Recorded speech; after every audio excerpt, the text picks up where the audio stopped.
Really popular. This suggests that this is an extremely popular and topical subject, which it is. My name is Dominic Martin. I'm a board member of Transparency International UK, which is one of the UK's leading anti-corruption NGOs, and is a member of one of the 17 members of the UK Anti-Corruption Coalition.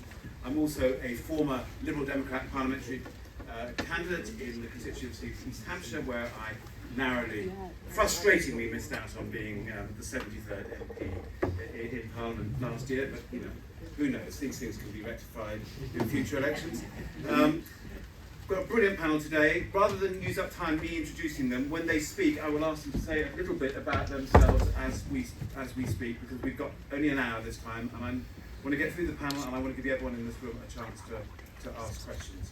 So without further ado, I'm going to start with Edward Lucas, who is on my right.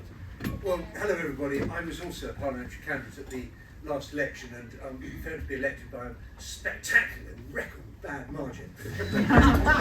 But dirty money was at the centre of our campaign. It's great to see people from my campaign, including my agent there at the back, Lewis.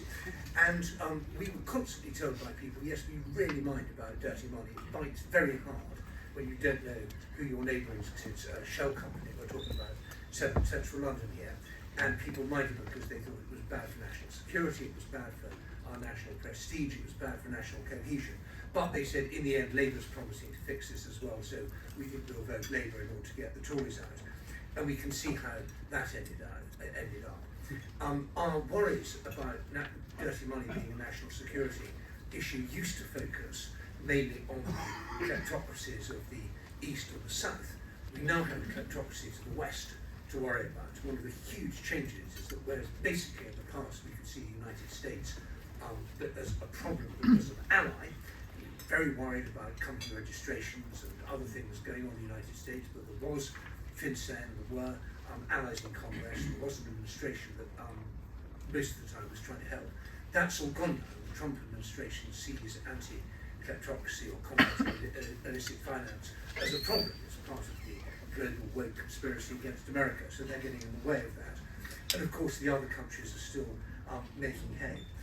And this government has been a crashing disappointment. I've been trying to think of anything that involves atoms moving around rather than electrons. We've seen various electrons or press releases about the anti-corruption summit going to happen and the reforms of Companies House and so on. I think when Margaret Hodge, the anti-corruption czar, actually gets on a plane, possibly even this week, and goes to BVI, that quintessential sunny place for shady people. It is off the record, isn't it? Sorry, no allegation, no imputation of wrongdoing. All deeply respectable libel lawyers, please come see Dominic afterwards, not me. That will be the first time any atoms have actually moved. So crashing disappointment on the so-called CDOTs, the Crown Dependencies and Overseas Territories. There was a stare-off and the government blinked. Crashing disappointments on SLAPs, the strategic lawsuits against public participation. Susan's going to tell us more about that. Not much on open registry, on open registries, and overall this idea that the growth agenda, so-called, is what really matters. Don't get in the way. We are trying to make the economy go, and all this stuff is just a detail.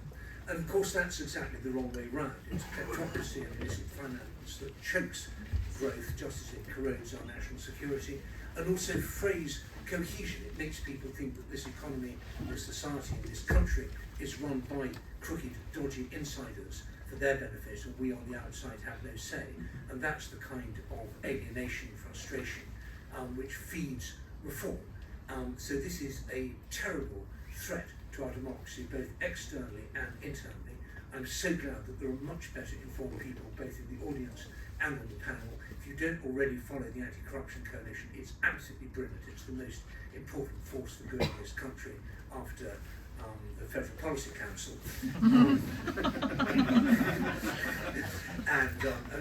other great bodies. So please, I cannot endorse their work strongly enough. And I'm now going to hand over first of all to Susan, who knows a lot more, and then to our two great MPs who are actually doing something about it. Great. Thank you for that introduction. Hello everyone, I'm Susan Cotter, Director of the Foreign Policy Centre, which is an international affairs think tank, and I'm also co-founder of, I'm being told to speak into the mic, of the UK Anti-SLAPP Coalition. Just by kind of indication of show of hands, are people familiar with what a SLAPP is? Is it? Oh, a fair few. Okay, so SLAPP stands for Strategic Lawsuit Against Public Participation, and they're effectively an abusive litigation tactic to try to suppress information in the public interest. And my entry point into this kind of area was I started a project at FPC about 5 years ago looking at risks and threats to journalists who uncover financial crime around the world. I spent a lot of time working in Russia, but also in other countries like Azerbaijan and others in the former Soviet Union, where you were seeing an incredibly high level of corruption locally. It was possible to, sadly, the political elites use that corruption and sort of steer their political sort of control internally, shut down on reporting, arrest journalists, imprison them, harass them.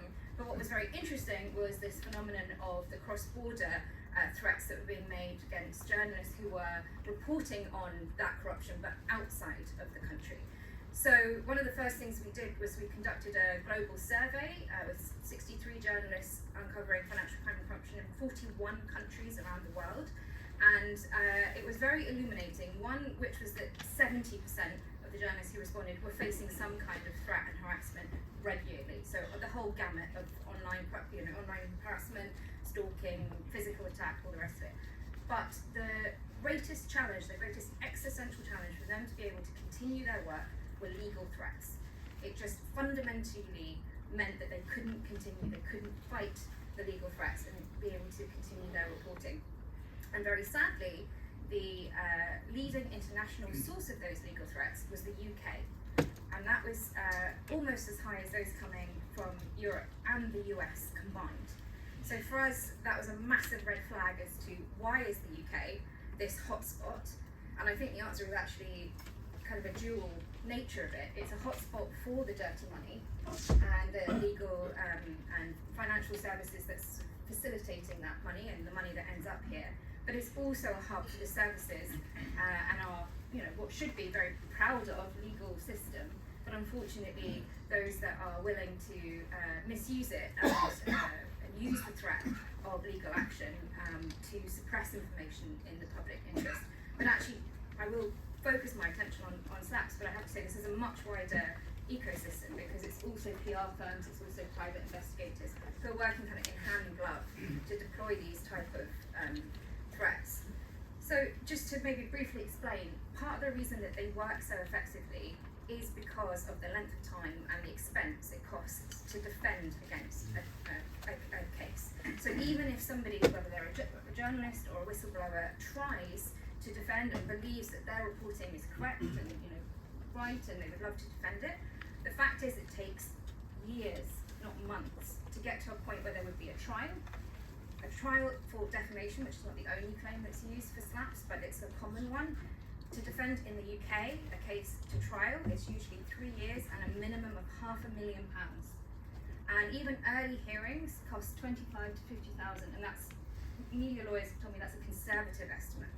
So anyone who is writing, and unfortunately investigative journalism is a particularly expensive type of reporting because you're having to do a lot of forensic analysis, you're gathering a lot of facts, and unfortunately journalists felt that they can't necessarily defend them. And so sometimes it's a case that they settle, they take the reporting down, and what happens is it creates a massive vacuum of information because you don't know that the legal threat took place, let alone what they were reporting about in the first place.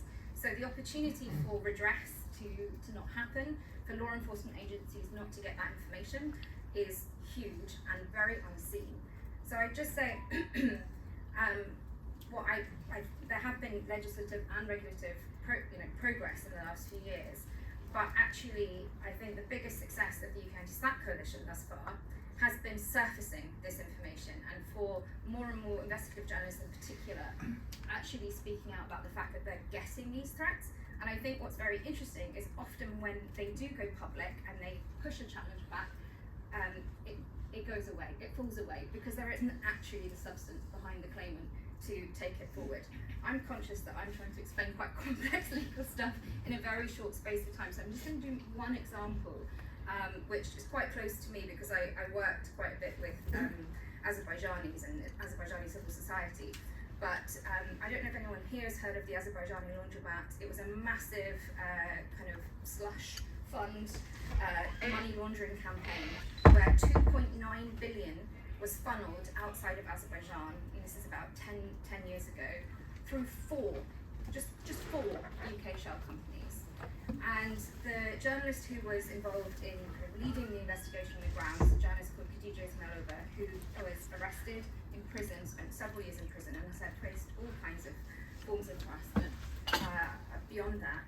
And her colleague, Paul Radu, who's the co-founder of OCCRP, which led published the Azerbaijani laundromat investigation, he was pursued, despite being a Romanian journalist, despite OCCRP being registered in the US, he was pursued through the London courts. And OCCRP managed to get enough money, they managed to get $500,000, and the case basically was settled on the eve of the trial because they continued to get more and more information, but the settlement was sealed. And it took like almost 2 years later, so we're talking a decade on, and the National Crime Agency managed to sue two families and seize the assets for several million, including the family of the person that had sued Paul. So the delay, this is a case that happened over years, and we don't even know where that money went. There's an MP that was just arrested and convicted earlier this year for receiving bribes through the Azerbaijan laundromat scheme as part of caviar diplomacy, basically trying to, whitewash the human rights record in Azerbaijan. So the tentacles of this kind of corruption is massive, and the UK's role in it is disgraceful, but there are very concrete things we can do to help those who are trying to expose it, which includes better protections against that. So I'll stop there. Thank you very much. And I would just say, as someone who sits on the board of one of these NGOs working in this space, it is absolutely at the top of our risk register of all the risks that we face as an organisation. The idea that we might be subject to a slap suit which could easily eat our entire annual income, one case. Okay, so we've heard from the experts, and now we're going to ask our MPs who sit on the Foreign Affairs Committee and the Defence Committee, what on earth can we do to stop the fact that the UK is acting basically as a facilitator of illegal activity done by our number one enemy in the world, the Russians? You're first on Russia. I'm glad that you've separated. I'm very glad, Dominic, that you've separated the panel into experts and non-experts. that is absolutely the framing that I want the audience to understand when I, start to speak. So I'm Mike Martin. I sit on the Defence Select Committee and also on the Joint Committee on National Security Strategy. And I was actually going to take one example from each of those committees where we are looking into this stuff and trying to work with government to bring about some solutions. And I think the beauty of this area and also those committees is that they're largely cross-party and apolitical. Like, all the three major parties agree. I mean, obviously Farage doesn't, but the three major parties agree on the need to deal with Russian money, Russian dirty money, and all the rest of it. So on the Defence Select Committee, obviously our major focus is defence of Europe and what to do about Russia. And in Ukraine at the moment, obviously we have a stalemate. We have a tactical stalemate on the ground. If you look at the front lines, they move backwards and forwards very briefly. We also have a strategic stalemate because the two sides, Russia and Ukraine, or Russia and Europe, have fundamental disagreements about what Ukraine is. Russia thinks that Ukraine is part of Russia, and Ukraine, and we obviously agree with Ukraine, perfectly reasonably thinks that they're an independent country and they should be able to choose their leaders. And it's about identity. And so the war is in a complete stalemate. And one of the key ways to break that stalemate is to continue to downgrade and degrade Russia's economy. And you'll see that in Ukraine's activities in trying to blow up Russian oil infrastructure, because that's a key way that they make money. And so where does this transect with this conversation that we're having here is that there are lots of sanctions on the Russian economy, and there are lots of bans on Russian oil being bought, and in fact, you know, a price was put on Russian oil. But the problem is that a lot of that oil is moved around as so-called shadow fleets around the world and sold to other people and then repackaged. So, for example, Indian refineries take a lot of Russian oil, refine it, and then sell it on as an Indian petroleum product. And that's just one example. There are loads. I don't want to go into sort of all the great detail, but a lot of that money that stems from that trade moves through London, moves through the OTs, as Edward was saying, and without things like open registers and understanding how that money is moving, that's impossible to counteract.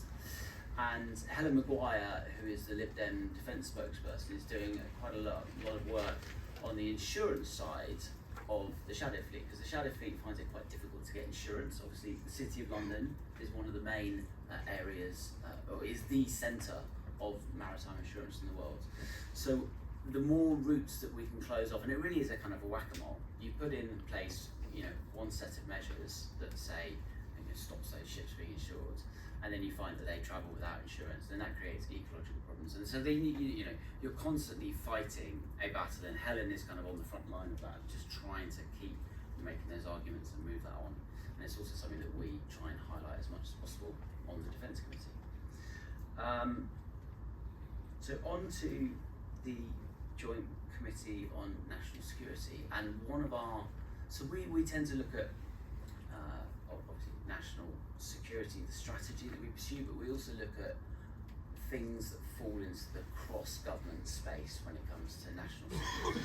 So obviously the Defence Select Committee looks at the Ministry of Defence, we look at broad things. And one of the things we look at is elections security, and this is, the government calls it defending democracy, that's what we look at. And again, it's a great space because it's apolitical, it's non-partisan. Well, certainly amongst the three major parties, we all agree on most of the things that need to be done, or certainly we agree on what the problems are. And I thought it was quite interesting. This morning I was listening to the World Service, and the BBC have just done an investigation where in Moldova they have found Russian money flowing to influencers or activists in Moldova who are then influencing the elections in Moldova. Now this is quite an amateur operation, and the BBC were able to, with kind of undercover journalists, uncover what was happening. But there's much more sophisticated attacks on our elections, and just in the UK, I'm sure many of you are campaigners, electoral finance laws in the UK, I mean, I can't describe them as poor, they're much worse than that. They are so open to abuse, it's unbelievable. And part of it is the things that you guys have spoken about in terms of, you know, knowing where money comes from. But the way thresholds are set, you can break big donations down into small ones and then give them, and they fall below the thresholds and don't get registered. And that is now being driven using crypto and crypto wallets. So you break down huge amounts of money into tiny donations, you make micro donations, and you re-aggregate them again in the political party. So you can inject huge amounts of finance into political parties without them appearing on any returns, without anyone knowing what's going on.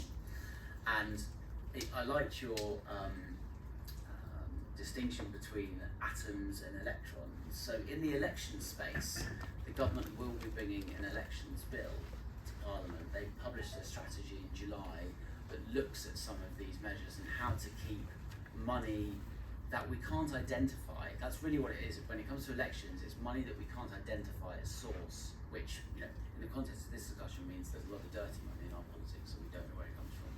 But if we can help identify how all the money comes into our politics, then that will, you know, if it works, that will clean this up. So they've released a strategy in July. It focuses on things like, you know, things that you think would already be in electoral law, like knowing who your donors are, which there is no, you know, if you're buying a house and you're an estate agent, you have to know your, you know, you have to know the source of the funds that's buying that property. There is no such stipulation in electoral law. It's absolutely incredible. So it's going to have things like that in it. It does need to be tightened up, and it is going to come before Parliament in the next couple of years. But the one thing that we've realised, and I'll finish on this, is that when it comes to elections, when it comes to the Russian shadow fleet and dirty money moving through the OTs, actually the pace that we produce legislation at is not sufficient. So an elections bill will come to Parliament every 20 years or something, right? It's once in a generation, let's update our electoral law. The speed with which the way the financial system is changing, and crypto, and microdonations and AI is moving so fast that you actually need template primary legislation that the government is able to update in real time, almost, as you whack one mole and then another mole pops up. So I'll finish on that point. Thank you. Thank you very much, Mike. And just in the interest of full disclosure, in case anyone was wondering, Mike and I don't think we're related. Richard. Thank you. Thanks, Dominic. Like Mike, I am also a backbencher on the committee. I'm on the Foreign Affairs Committee of the House of Commons. And we are in the midst of doing a report at the moment on sanctions. And it's been really fascinating both to scrutinise people from the FCDO who are involved in working up UK sanctions, but also travelling to Washington DC to see officials who are charged with responsibility for that in the United States. And of course, the government is not really open to proper scrutiny in this area, and the reason they give for not being open to proper scrutiny is because if they were to speculate or even pre-announce sanctions before they're imposed, then that would leave an opportunity for asset flight and for people who are perhaps involved in corruption to move their assets.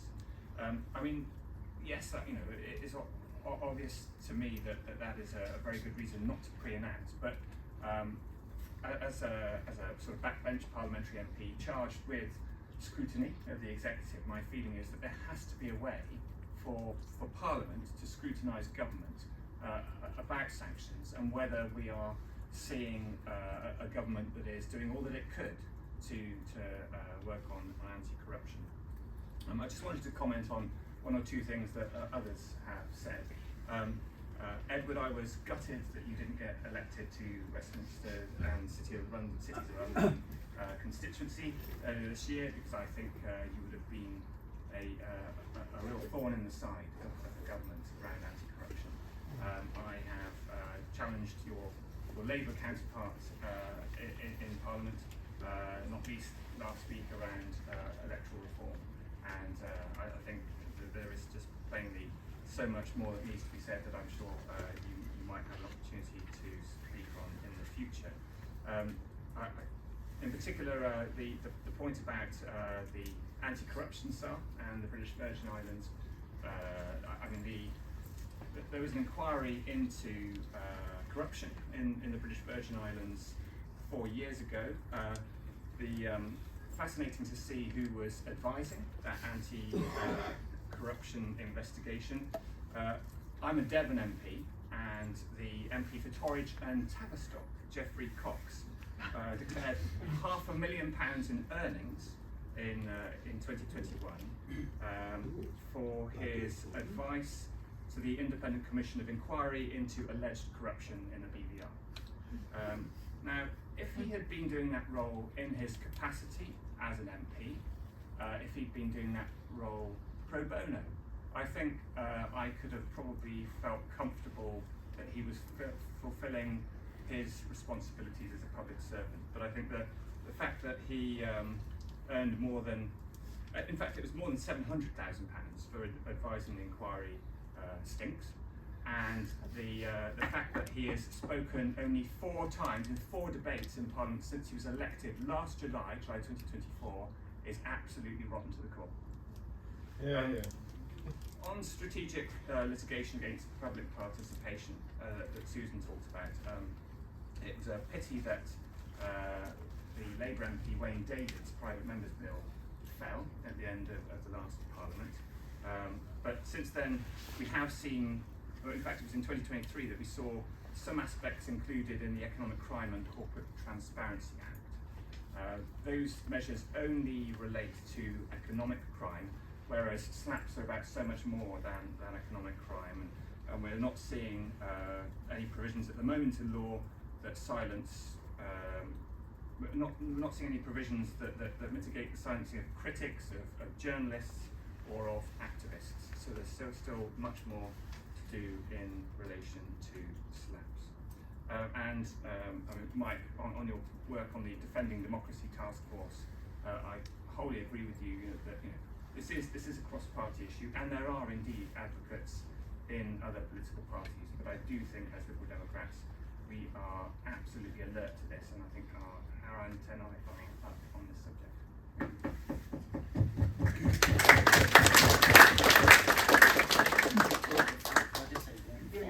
Literally one sentence on the end of that. I think the Electoral Commission, when we had the CEO of the Electoral Commission in front of us on the committee, and they are all over it. They are all over it. Very, very impressive. But do they have the powers to do anything about it? Well, I think they're about to be getting a lot more powers. I'm not being complacent about it, but they gave a very good presentation, and they spoke not just about the things that we need to do now, but they're also thinking about the frontiers of where this might be moving. And I'll give you an example, just a very brief one, to show you what the sorts of things they're thinking about. So if you have a social media platform with an algorithm that promotes a particular political party, I mean, just imagine, right? That is effectively equivalent to advertising spend, right? So what's the cost of that algorithmic support for your political platform? And once you've costed that, that then needs to go on a spending return, right? But if that algorithm is based in another jurisdiction, does that disqualify that support, or effectively disqualify that person's pitch to be a candidate, because it's an inadmissible donation because it comes from a foreign donor? So that's where they're thinking. That's the sort of frontier of their thinking. They're dealing with a lot of the stuff that I talk about, know your donors. That's happening. That's coming. They've done their strategy. That's coming to Parliament as a bill in the next year or so. But they're thinking already about what's the next frontier of this. And that was to my point about, actually, we need to, however we do it, the government, maybe a cross-party thing, needs to be able to act very quickly without waiting for legislation, because otherwise we'll find that we're totally swamped. Well, look, I'm going to open up to a little bit of a conversation amongst the panellists, and then we'll have some questions. So think about your questions. I'm not going to go straight to questions, but I'd like to give Edward in particular a chance to come back on some of this. That was all great. I think I may be the only person in the room who's been the victim of SLAP. When I worked at The Economist, we were sued by an extremely unpleasant Russian who I am not able to name for legal reasons. And it cost us £500,000 when he sued us to fight him to a standstill. And for The Economist, that was absolutely fine. We're a very big, rich news organisation. But most news organisations and most publishers and most NGOs and campaigns don't have £500,000 lying around to fight a Russian oligarch. I've just reviewed a brilliant book about a country which I can't name because there might be someone from the Chinese embassy here. And it's about this hypothetical country's hypothetical interests, influence operations in Britain, and it lays out in really blistering detail the role of MPs and peers, the role of supposedly independent organisations that are there to promote friendship between Britain and this hypothetical country, the access they've got to universities, the way they crush dissent in universities. Good luck with trying to have a Tibet Society or Taiwan Society or Tiananmen Square commemoration in a university that's taking a lot of money from this country. And I was given a review copy of this book, and I read it, and my hair, what's left of it, started standing on end. And I phoned up the author and said, "Did you get this check for libel?"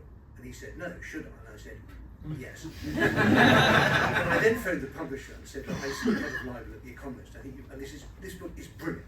Every word in it is true, but you're in line for millions of pounds of damages if you publish it like this." And so this quite small publisher is now trying to work out whether they can afford the legal input they'll need to make the book publishable. I hope it'll work.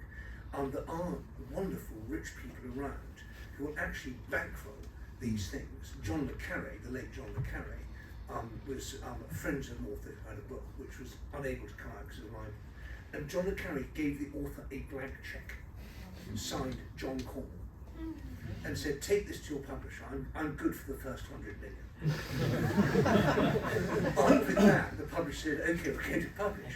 And in the end, the guy considered the subject of the book didn't even, having sent lots of lawyers' letters, never actually took them to court, because what's the point? This is fundamentally, it's a poker game against billionaires, where you may have the best hand, but you just can't afford when they start bluffing. And so the cost is absolutely central to this until we deal with what to lawyers is. They say it's a trivial amount of money. It'd be like £20,000 to get a legal opinion. Well, for a lot of people, £20,000 is an awful lot of money. And so until we fix this fundamental inequality about the law being so expensive and so slow, the scales are always tilted in favour of the bad guys. Okay, I suspect there are quite a lot of questions, so I think we're going to move to questions now. And what I'm going to do, I want everyone who's got a question to have an opportunity to ask it. So what I'm going to do is take them in groups of 3, if that's all right. There is a roving mic there that is working. So we're going to start with the gentleman nearest the roving mic. It's the gentleman with the pink tie. There. Thank you. Could I ask a question on my behalf, Dominic, if that's okay, just as organiser? You can abuse. I'm going to abuse power. You're paying for the event. Dirty money. I mean, talk about corruption, but no.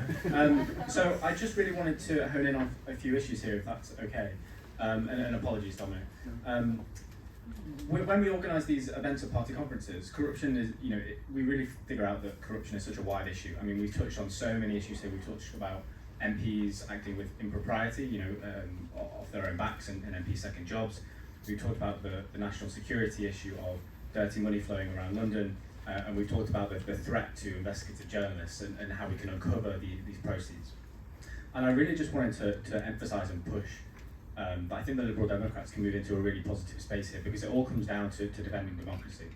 And I think that we learned yesterday that the leader of the Liberal Democrats, Ed Davey, is going to be making his speech, and the BBC reported that he's going to go quite hard on Elon Musk and the threat of that, whether it's through donations to Reform or other parties, or whether it's the influence of the United States against the United Kingdom. And so I really just want to emphasise to the MPs on the panel that on the Foreign Affairs Committee, on Joint National Security Committee, we're looking at the government now, we're looking at the Tories before.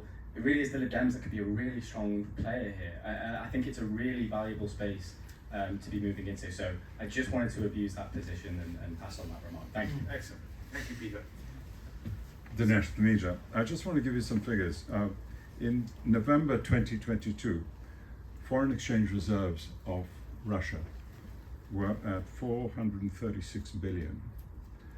Moving forward, and I'm not talking about international reserves, because there have been some embargoes which are much higher. I'm talking about reserves in Russia. They're now nearly 500 billion, so way up on 436, and the war has gone on for 3 years. This is from Google. So when people say we're damaging the economy, you're damaging the people in Russia, the consumers, and everyone else. But they're getting their money somewhere or the other. Whether it's India, China, Turkey, it doesn't matter. But do remember that it's the people who suffer. Okay. It's more of a comment than a question, sir, but thank you very much. Nick Harvey, former MP and now Chief Executive of the European Movement. I'd like to pick up Mike's point about election legislation coming in. Yes, the government produced a strategy back in July. It doesn't even mention crypto, which Mike very rightly flagged. Is there any prospect we're going to get them to take this seriously and build this in? Also, minting of coins. Have you noticed that the MAGA movement has minted a coin and sold it?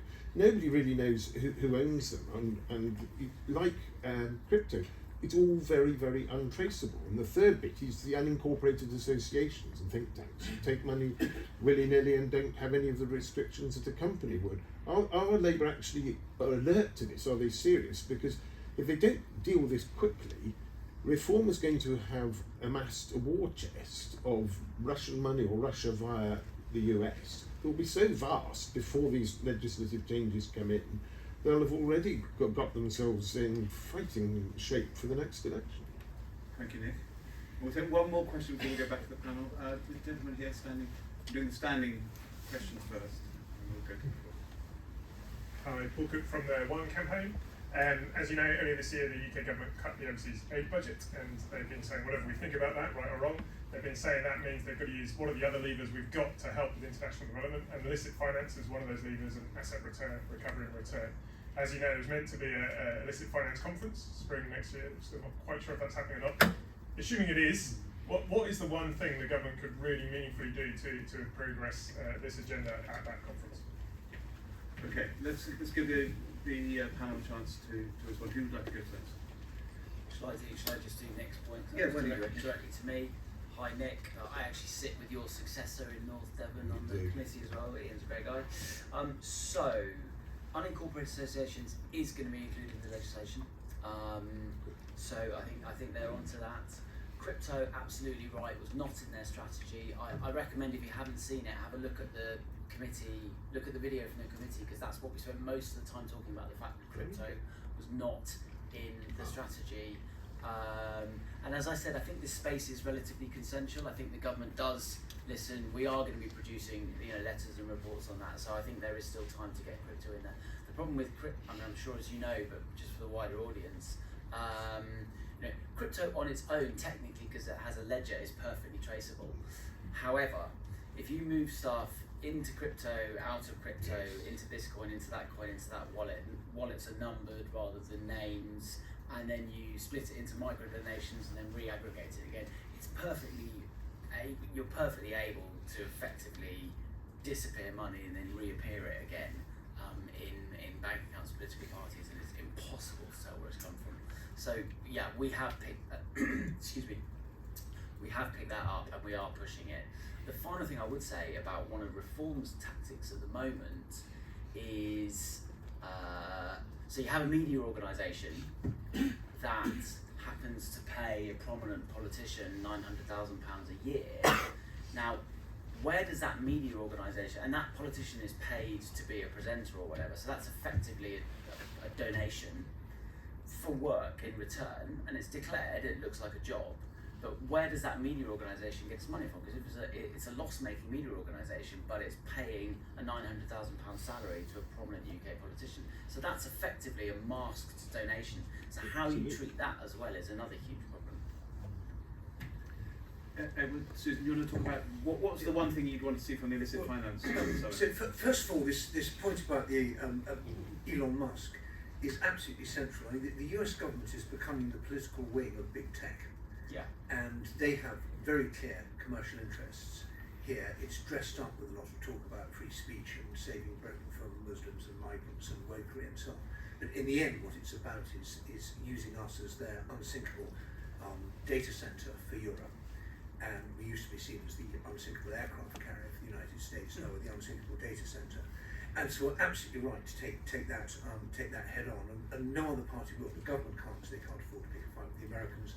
And Conservatives and Reform come because they basically love this stuff, so that's very, very important. Secondly, on Dinesh, I mean, the size of Russian central bank assets is not the main indicator of health of the Russian economy. But you're absolutely right. Our sanctions policy is plagued by wishful thinking. That's why we're on the 19th European Union sanctions package. If we'd done all of those 19 in one go at the beginning, Ukraine would have already won the war.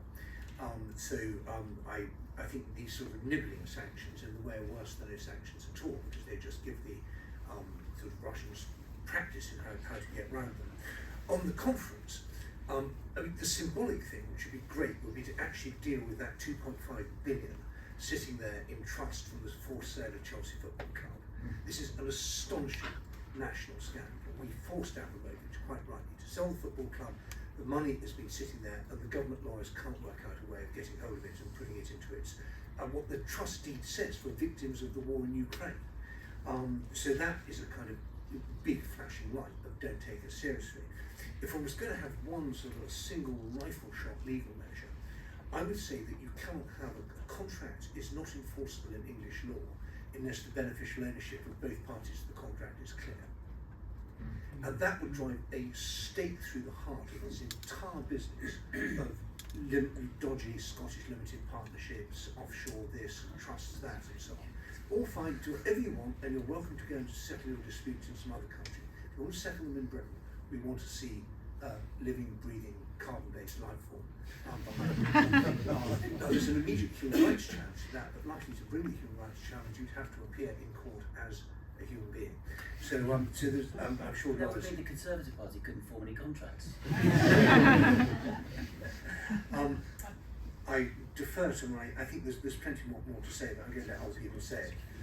Susan, I mean the conference. Yeah, I mean, I just underscore the importance of the open registers. And Moldova was mentioned earlier. I used to live in Moldova, and $1 billion, which was an eighth of the country's GDP, was stolen in 2014, or disappeared from 3 banks.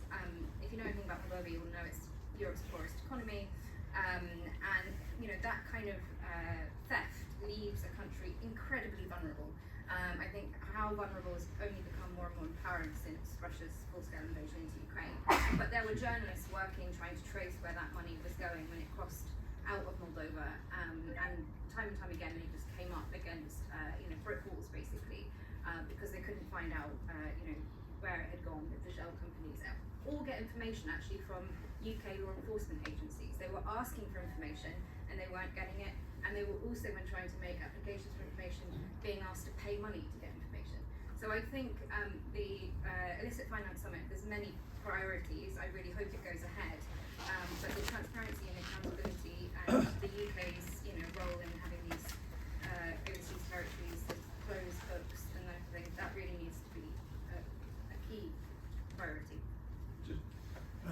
First up, Peter, to your point about the Liberal Democrats having a really good opportunity in this space, in the sense that there is a feeling that the playing field is open for us. But that said, I should also note that there were some sort of traditional conservatives, I'm not talking about this mob at the moment, but some traditional conservatives who used to, for example, be in Parliament, that did care about this stuff and did some good action on it. So, for example, Charlotte Leslie, who until 2019 was being pursued by Mohammed Al-Mersi with a slap,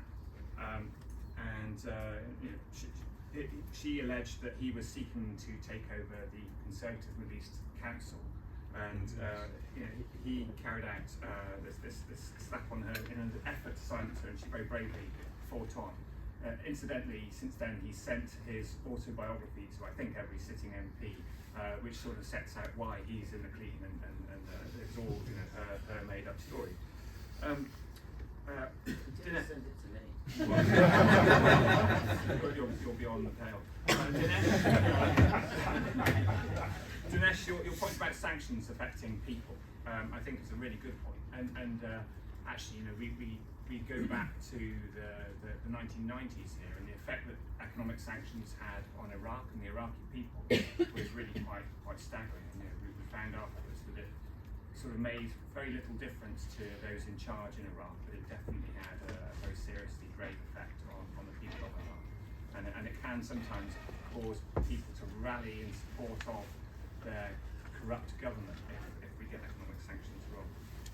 Nick, you asked about unassociated associations and think tanks, and I don't know why Labour is not moving on this fast, but I can speculate. And I think apart from their packed legislative programme, I think there's a sort of sense that they fear the accusation of rigging the system against reform. I think they fear that reform will cry foul if they go too far in regulating this space. And I think the same is true actually about their rather modest reforms that they're proposing around electoral reforms. And then Paul, the Illicit Finance Conference, I think that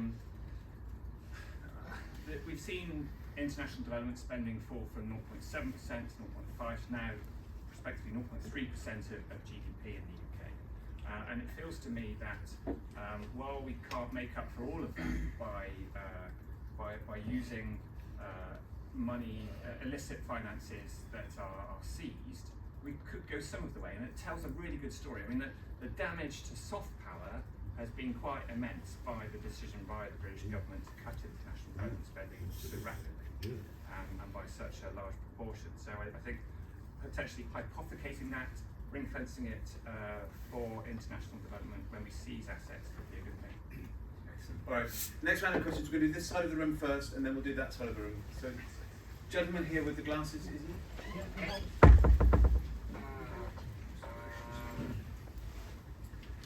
Simon, Southampton, and I'm coming from Poland originally, so I know how big a threat is corruption.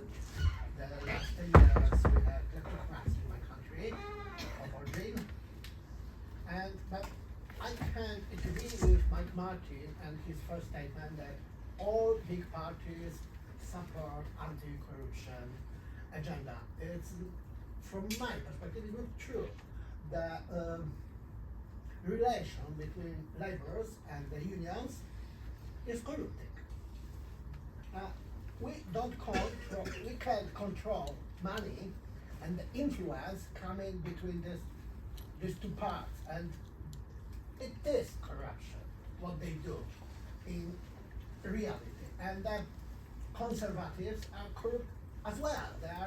Their relations with the big business and the big companies are unclear. We are the only party which is clear about corruption and which is not can be blamed about doing corruption and practicing this. So why we don't use this as the engine of our campaign to take a balancing trend? I don't understand, sorry, a little bit, why we still support the governments. We should take a seat. Okay. Lady here. Sorry. Thank you, Cara Stanford, North East Hampshire. With Trump V2, what has the impact of him been on corruption?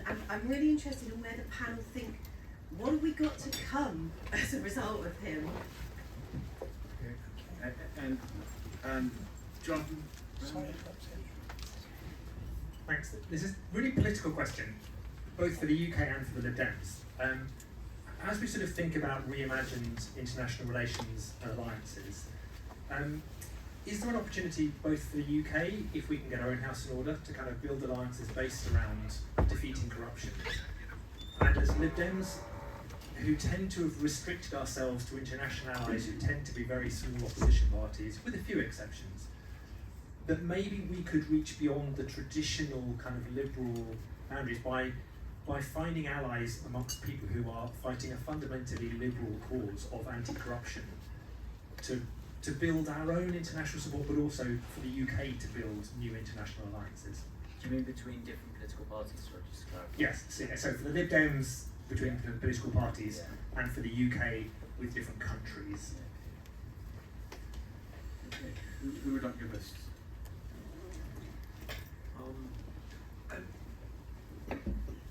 I think this shouldn't be a party political. This shouldn't be a party political issue. We need, and I think there are people actually even in reform, the people who think the systems are corrupt would stink if you put it to them. Would you like to deal with offshore shell companies? Say yes, and then you start talking about Nigel Farage's own private arrangements, and they think twice. But there are very few people who actually think I would like to live in a corrupt country.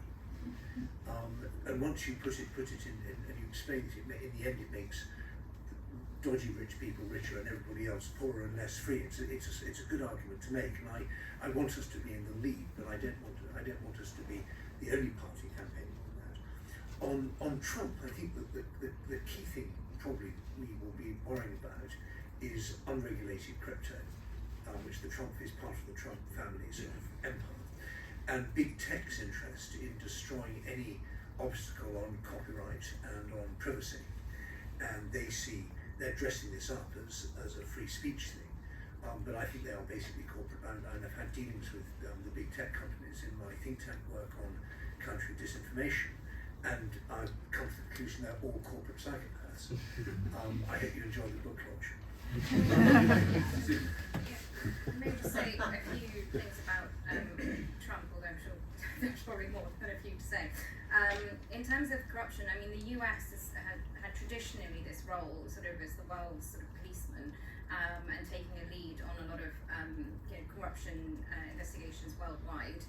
Several of the cases I've looked at, even if they kind of were mainly happening in other places, the US was stepping in, and more so than the UK, very much more so. So I hope that the UK sees this and actually sees a role to step up some of its role in addressing corruption.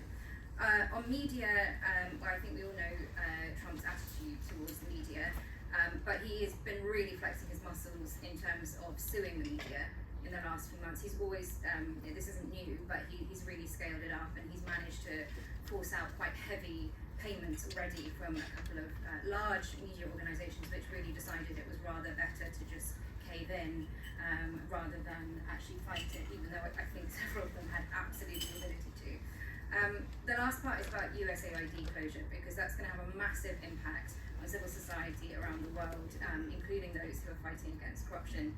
A number of media organisations, including OCCLP, who I mentioned earlier, have been really badly affected, and so the ability for people to be exposing this corruption and working on the solutions cannot be undermined. And the same is true for obviously the UK cuts as well. So it's a really depressing trajectory. I'm sorry to say that.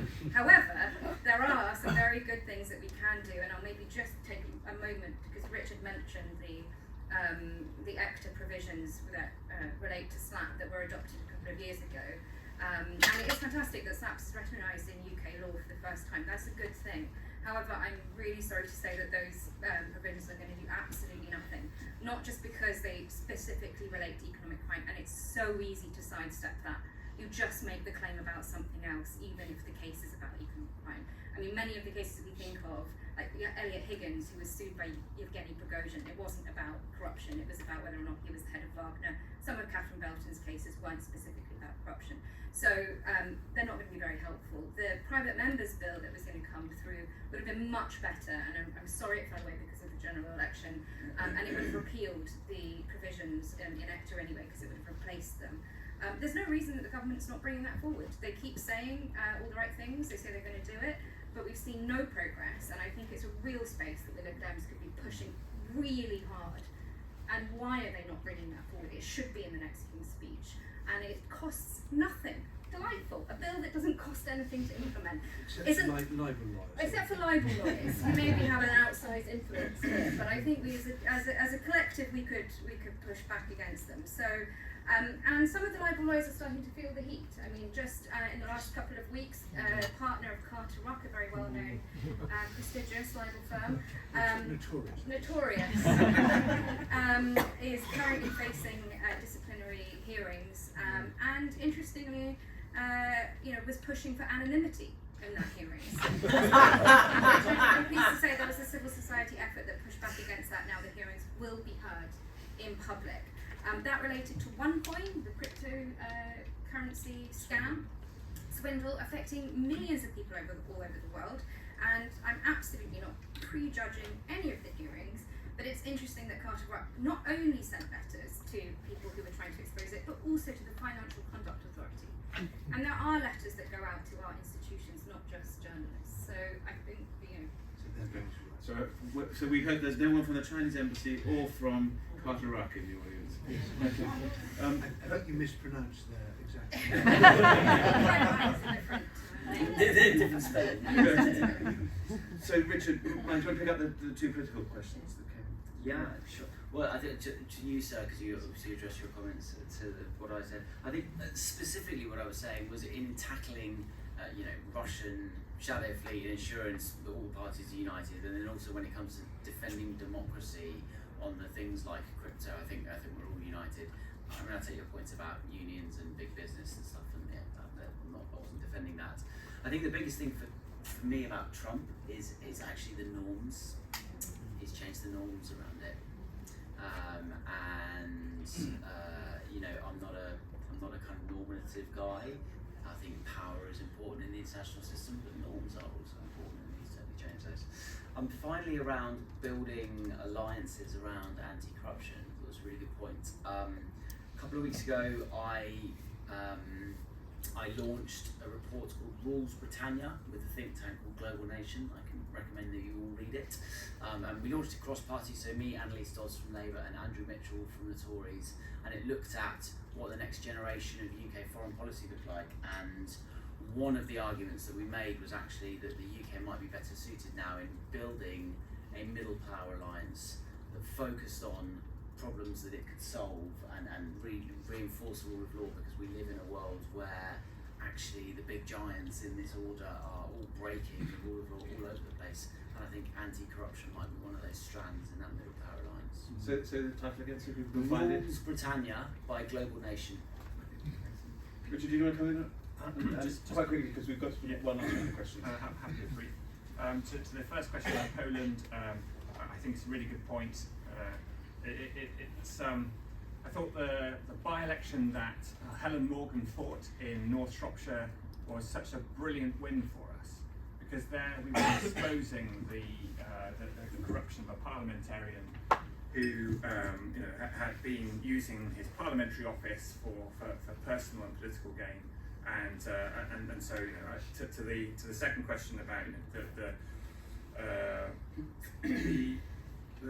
what have we got to come from Trump?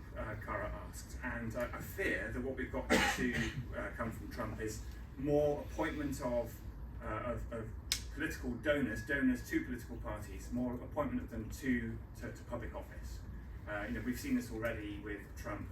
The US ambassador to London is himself a donor to Trump's election campaign.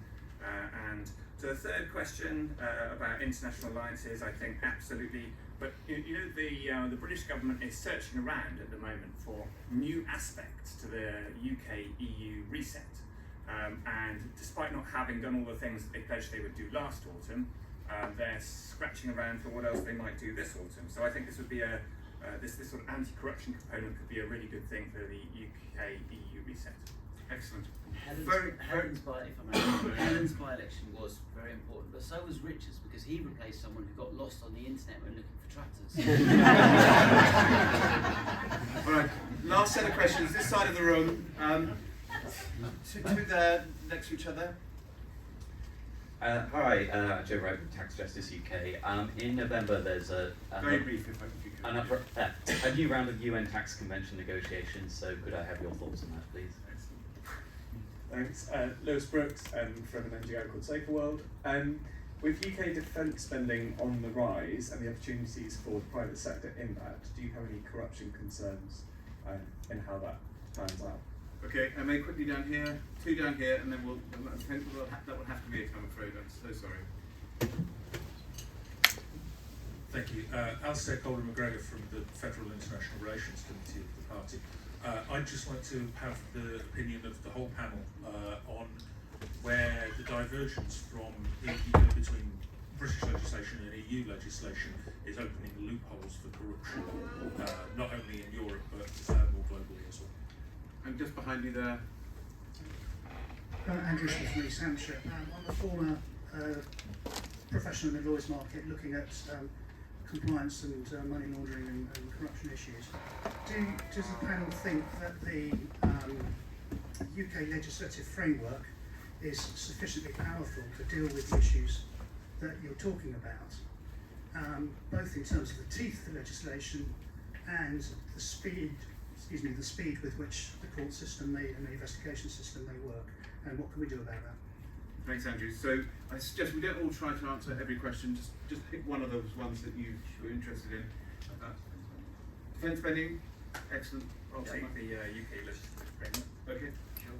Okay, so defence spending, increase in defence spending, am I worried about corruption? No, actually my main worry is about defence inflation, because at the moment there's a lot of money going into defence and there's not enough capacity, there's not enough particularly small and medium enterprises that could produce things like drones or lasers or whatever it is that we want, and so all that's going to do we're going to increase our defence spending, it will just push up prices of everything. So that's my actual main worry in that sector.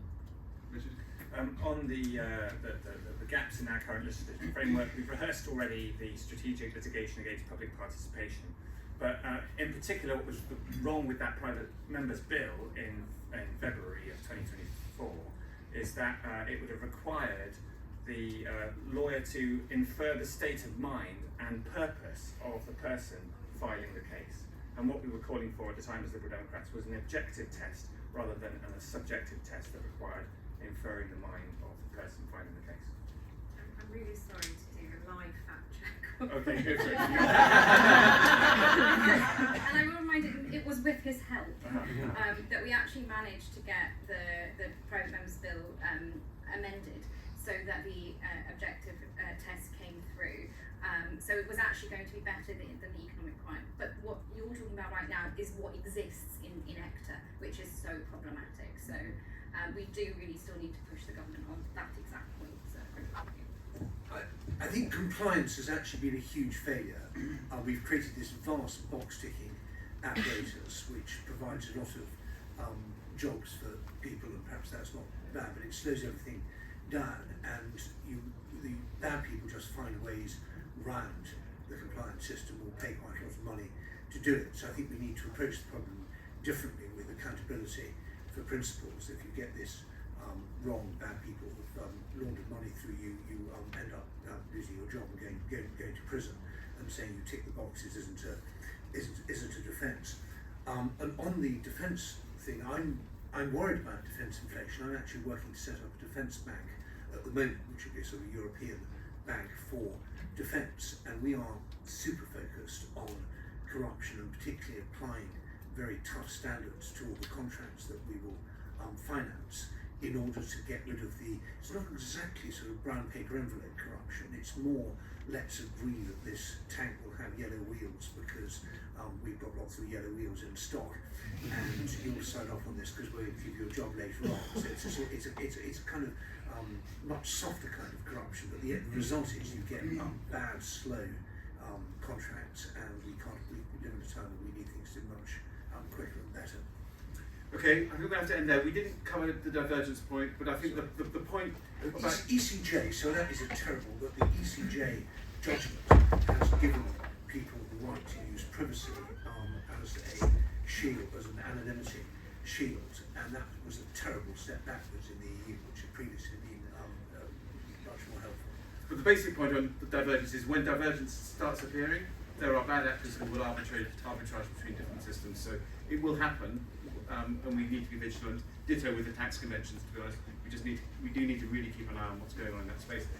Going to wrap up there. Thank you. You've been a great audience. First thing, there's masses of food here. Please have some food before you leave. Secondly, if you're interested in this subject, UK Anti-Corruption Coalition, absolutely fantastic organisation. Ask Peter at the back about it if you want to hear more. Thanks very much, everyone.